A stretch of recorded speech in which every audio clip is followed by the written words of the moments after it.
And the vote is in. Today, February 5th, 2189, we are joined with Shady Sands, the Hub, Dayglow, Max, to form the new California Republic. And I, Thomas Edward Aquino, am honored to be chosen as the representative of the city of Los Angeles. I reach back to my great-grandmother who came from back east. I hold here a tape of her reciting the Pledge of Allegiance. And as she taught her daughter and her granddaughter, and for a time, my father, who taught it to me. But I should let the story be told in the words of her overseer. Like many of you, she came from a vault. She came into the wastes and started a struggle we continue today to bring justice for all. Eduardo Aquino, respected jurist, lawyer for the defense, lawyer for justice. I still remember his ads on the television, on the radio, on that annoying billboard outside of Beckley. When I finally met him on my class on law at Vault Tech University, he had a new touch of gray, and he was, thankfully, not as obnoxious as his ads. He taught us that justice had many sides, and proper administrative policy had to reflect that. As Vault residents, we'd have to face the world together, as a community. A couple of years later, just when I'd been told that I was gonna be overseer, I spotted a young girl shadowing the local police station in Flatwoods. She was in high school and apparently top of her class. She told me her name was Althea Aquino. Althea, Athena, goddess of wisdom and justice. I was shocked to read, about a week or two before everything happened, that Eduardo Aquino had disappeared. Police suspected foul play. His office had been trashed. There was blood. An investigation was pending. The next day, I noticed his daughter's name on my list, and the girl, not quite as young, showed up. Her eyes still sore from crying. She was leaving behind her father's legacy, and her mother. She was quiet and lonely, but brilliant. She helped out in the classroom with the younger students. While we didn't have attorneys in the vault, she was quick to mediate between security and the rest of our residents. She talked down more than one situation before I'd have to call in Jerry, or, God forbid, Bruno. I was shocked to find her name on a list when the complaints came in about Annabelle's deviance. I questioned her, maybe a bit too hard, when she came into my office. I told her that such actions endangered her position in the vault, that if she continued, it would be difficult to promote her.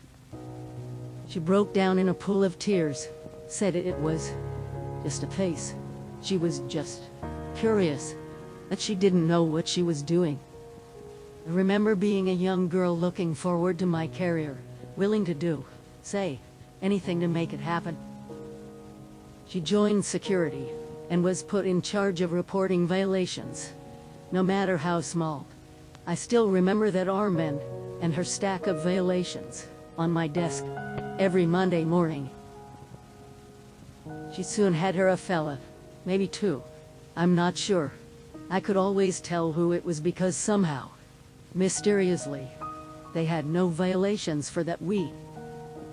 Eventually somebody stole her blank violation forms, and soon I had a stack, violation, Althea Aquino, and the names of each of her lovers. Maxie appeared, many times, with many, rapid, descriptions.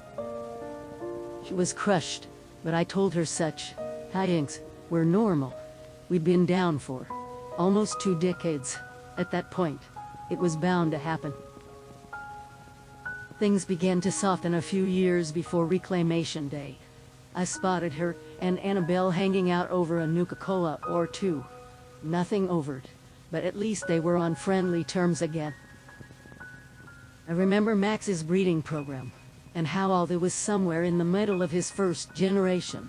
She was already receptive to him in the past, so he chose low-hanging fruit. There were many who didn't want to leave the vault. It was all they had known for 25 years, and she was among them. But I told them the vault wouldn't let them stay, or force them out, one way or the other. Day or two before Reclamation Day, as I was planning our big gala before that day, I noticed a copy of the Pledge of Allegiance on my desk, and Justice for All, underlined in red pen.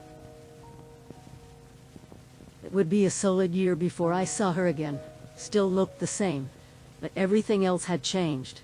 She had donned a police uniform, said that somebody had to step up and keep us together, had been settling minor disputes ever since.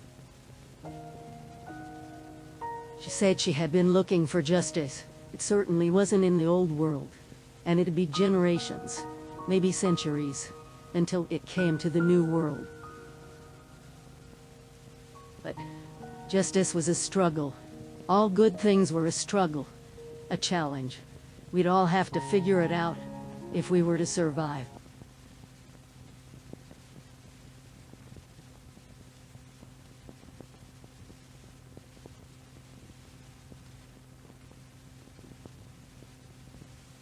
Dad always said the most important part of the Pledge of Allegiance was, and justice for all. Simple words with a big meaning. America failed. It failed its people. It failed its creed. It failed to provide justice for all. Justice is about just thought, just intent, just action, and just behavior. It isn't simply about punishment and order. Our country forgot that a long time ago. I left the vault, not sure of my purpose. A world with no people. Could there ever be justice? Dead, mostly dead, walking around. The Bible was right. I applied mercy, multiple times, with many rounds. I worked one summer for Gilman Lumber. All the sweaty men and their dirty jokes. I'm sure if Max was here, he'd be telling some now. It's only been a few days and I'm already missing them. Oh, Annabelle, you're so much stronger than me. Wish you were here. My dad once defended a guy from Flathoods. Can't remember if it was drunk driving, or drunk in public, or just being from Flathoods. The responders, kindred spirits. Maybe I could have helped if I hadn't been in a vault for the last 25 years. I read over the list of volunteers. Don't think I recognized any of the names. Some were just kids, born after the bombs fell. They never knew the world the way it was. I spotted a few people I know. We're heading up to Morgantown. Tempers are running high. I hope we make it to Morgantown without a problem. The airport, the same as Flathoods. The scorched overtook everything, everyone. They tried so hard to hold out. One act of vandalism and I bought Maxi Marconi, 50 caps. Surprised he didn't also draw a butt on the thing. I searched the train yard for parts for the vaccine. Sure, send the chick with a gun and bigger balls. We have a vaccine now. We need to spread word, organize. We can't do this alone. So many split up after that. If I didn't need that uplink module, I would put a mag into that trash-talking robot. Why must people prey on others in the worst of times? David Thorpe was a piece of garbage. Apparently that didn't change after the bombs fell. I have sympathy for what they went through, up here, but why become raiders? Why not cooperate with those who share your plight? I found an old police uniform down in Rose's little stash. Put it on. Not sure if I have the right. I remember when Dad, Mom, me, had a little house in Huntersville. We didn't live there long, but my God, what happened to everybody? It was all so horrible. I never realized what the army, what the government, was truly capable of. The Free States were right all along, lawless moonshiners, and they had the truth in their hands. I stopped by an old church, more of these, dead, almost dead. I wondered if God was listening, or he had stopped listening a long time ago. I remember when Mom used to take me to church. Dad couldn't be bothered, wanted to sleep in. So many Saturdays he was up to his ears in cases. And then I knew, it wasn't God that stopped listening, we did. The Scorch Detection Network is finally up and running. Thank God. Maybe now we can figure out where this all started. The Brotherhood of Steel. Knights in power armor, but were they the knights of fairy tales, or how knights actually were?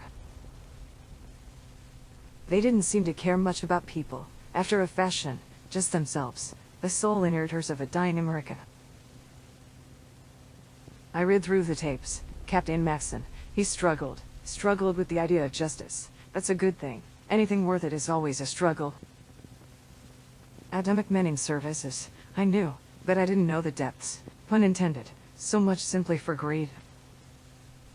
I saw Annabelle today, quite the muscle, so different from that young girl who taught me love, repeatedly. I thought I wanted her as my world, but the vault had other plans.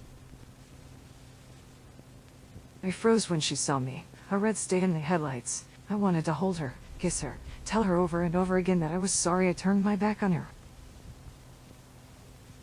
I settled for a hug and a handshake. She told me it was good to see me. Somebody needed to be a voice of reason in this unreasonable world.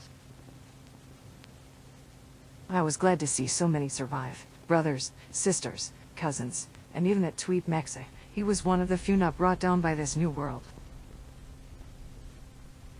I had a good laugh after so long, when Mexa told me his breeding program was still on, and I was still in his first generation. He was a jerk, but he was still good for loving, of affection. I faced this Mutis, a computer, but alive, in some way, made up of the worst traits that America had been built on. But I think, maybe a fault of his programming, I don't know, but he sent Eckhart straight to hell. Maybe he understood what we needed in this new world and it wasn't more war. We have our plan, and we do it tomorrow. I know some of us won't be coming back. I wondered loudly to Sal, what would I tell my maker on my day of judgment? Some of us, few of us, still had something, akin to faith. A child preacher, no longer a child, made an altar, of sorts, couldn't tell us about tomorrow, but he could tell us about eternity.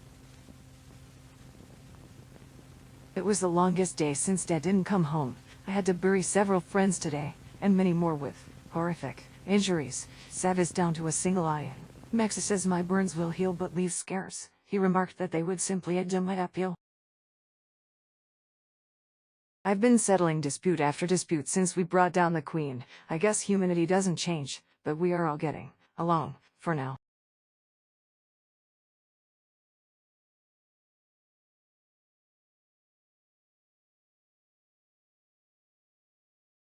I shared these powerful words with Tanda and her father in the many months of planning our new republic, our new democracy, so that we may, finally, bring justice to all.